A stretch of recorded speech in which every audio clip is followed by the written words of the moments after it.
President Perez, Prime Minister Netanyahu, honored guests. I'm happy to send my warmest wishes to all of you who have gathered for this important conference on Facing Tomorrow.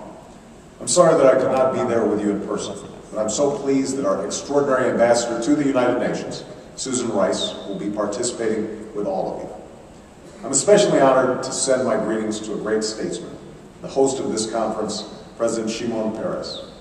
His life stands as an extraordinary example of how courage and perseverance can help shape the future and turn harrowing challenges into historic opportunities. In his lifetime, he's helped to build and secure the state of Israel. He has faced grave threats and forged peace, and he has always challenged us to seek the promise of a better day. Shimon has also contributed to a deep and much abiding friendship between the United States and Israel, a bond that is much more than a strategic alliance. The American people and the Israeli people share a faith in the future, a belief that democracies can shape their own destiny and that opportunity should be available to all. Throughout its own extraordinary history, Israel has given life to that promise. We see it in Israel's thriving democracy. We see it in the courage of citizens who go about their lives even when faced with grave danger. We see it in the prosperity that has been forged and the innovation that has spread benefits well beyond Israel's borders.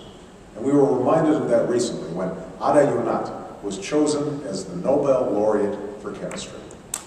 But we also see it in the optimism that is brought you together. Our moment in history is filled with challenges that test our will and invite pessimism.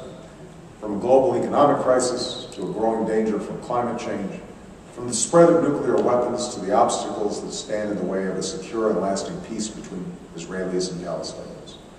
Faced with these burdens, we can choose to defer action, to sustain a dangerous status quo, or we can meet the challenges of our time head on. Like you, I believe that now is the time to act. By drawing upon such a wide range of expertise within Israel, President Perez is harnessing the talent and dynamism of the Israeli people in facing the future. And by bringing together such a broad and remarkable group of leaders from around the world, he is underscoring a fundamental truth. We cannot meet the tests of our time unless we meet them together. All of us must accept our share of responsibility for progress. As we look to the future, consider what can be achieved if we move beyond our differences. If a secure Israel and an independent Palestine are at peace and Arab states commit to genuine reconciliation, if new partnerships were forged across the region to advance health and education, clean energy and innovation, if we overcome the threats posed by weapons of mass destruction, and if global cooperation were founded upon the basis of mutual interests and mutual respect, and we met our responsibilities to leave our children a world that's more peaceful and prosperous. It's easy to grow disheartened, but together we must keep our eyes fixed on the future that we want to build. History shows us what is possible. Israel's story tells us that impossible odds can be overcome.